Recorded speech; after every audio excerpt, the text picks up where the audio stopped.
ब्रह्मा ने भूमि नापनी शुरू की तो जैसे भूचाल हुआ है।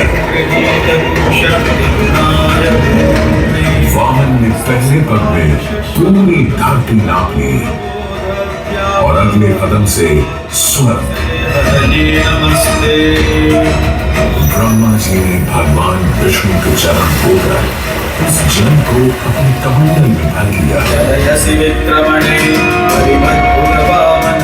और अब वामन अवतार ने अपना तीसरा पग बलि के सिर पर रख उसे पाताल लोक भेज मुक्ति दे दी।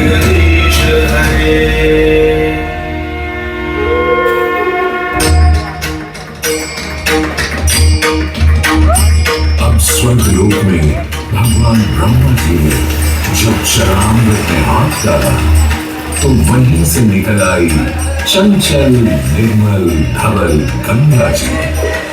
पवित्रा किंतु चंचला, आज से तू मेरी पुत्री और नाम तेरा गंगा।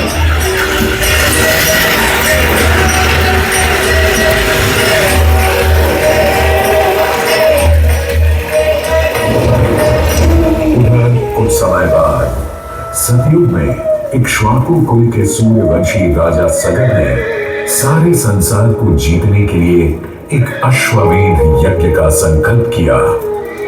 सुने सुने सुने सब सुने, यह चिन्हित पूजित धवल अश्व जहां भी जाएगा वो भूमि राजा सगर की मानी जाएगी। यदि किसी ने इस अश्व को रोका या पकड़ा तो उसे सगर के 60,001 पुत्रों और उनकी लक्षाधिक सेना का सामना करना पड़ेगा। सुने सुने सुने।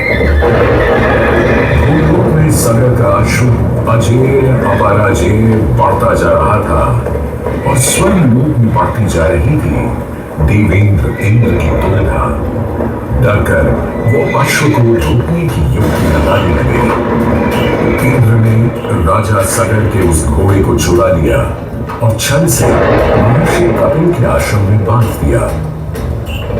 घोड़े को खोजते हुए राजा सगर के 60,000 पुत्र महर्षि कपिल के आश्रम में पहुंचे। वहां घोड़े को बंधा हुआ देख क्रोधित पुत्रों ने कपिल मुनि को घोड़ा चोर समझा और उन्हें अपशब्द कहने लगे। वाचाल कुमारों, यदि कपिल ऋषि ने खोली आंख तो तपस की योगाग्नि से जलकर तुम सब हो जाओगे राख।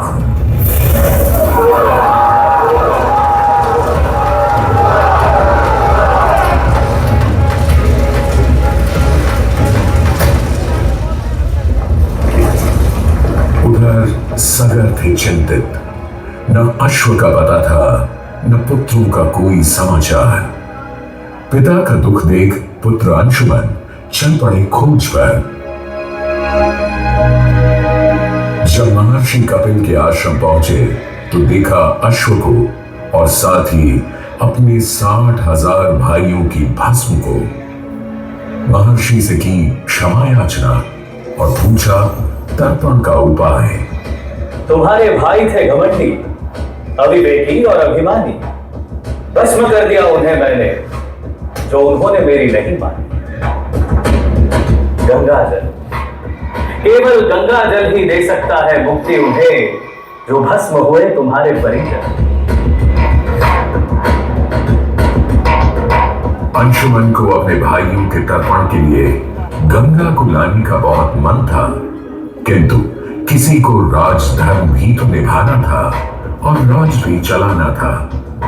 देखते देखते 7 पीढ़ियां गुजर गईं, पर 7 पीढ़ियों के बाद समय आने पर राजकुमार भगीरथ ने राजा बनने से साफ मना कर दिया।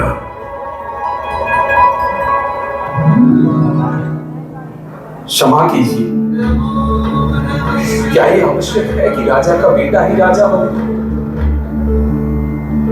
मैं पहले तपस्या करूंगा और फिर ब्रह्मा से गंगा को मांग कर पृथ्वी पर ले आऊंगा और फिर उनके पावन पवित्र जल से अपने 60,000 पूर्वजों का तर्पण करूंगा।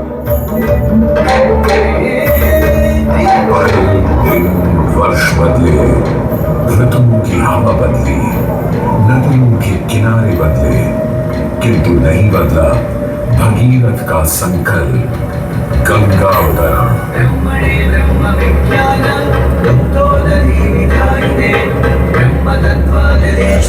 पुत्र भगीरथ, हम तुम्हारे तप से प्रसन्न हैं। बताओ क्या आशीर्वाद चाहिए? हे भगवान, मेरे पूर्वज के तर्पण के लिए मुझे आपकी पुत्री गंगा चाहिए।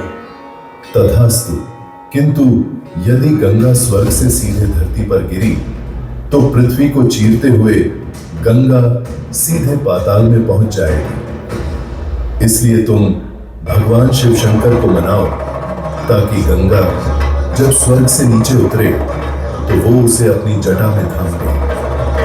अब भगीरथ ने एक अंगूठे पर खड़े होकर भगवान शंकर को मनाने के लिए शिव शंकर का जाप शुरू कर दिया। जय मन भावन जय पतित पावन शोक नशावन शिव शंभो विपद विहारम अधम उदाहरण सत्य सनातन शिव शंभो सहज वचन हर जल जन यन वर धवल वदन शाम लो पुत्र, कोई भी वर मांग लो आज। हे प्रभु,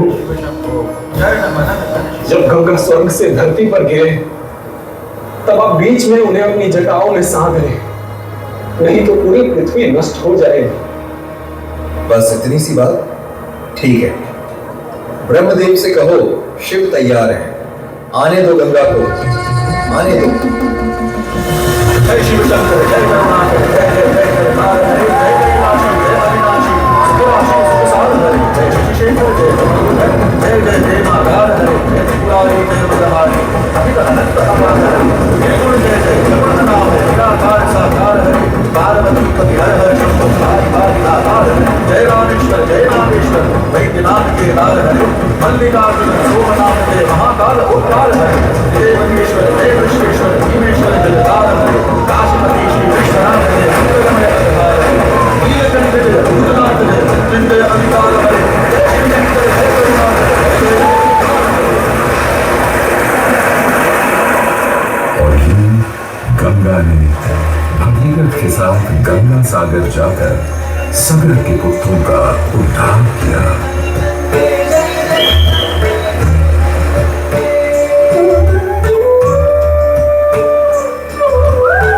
साथ ही वह भारत की सबसे महत्वपूर्ण नदी बन गई, जिसका भारत के जीवन में धार्मिक, आर्थिक, सामाजिक, ऐतिहासिक अभिदान अनंत है। हे मां गंगे हे जगदम्बे, हे मां गंगे। मोक्षदायिनी गंगा का यमुना और सरस्वती के साथ त्रिवेणी संगम मोक्ष का संगम है। प्रत्येक 12 वर्षों में यह महाकुंभ का स्नान करता है सर्व सिद्धि प्रदान और देता है मोक्ष का वरदान। हे मां गंगे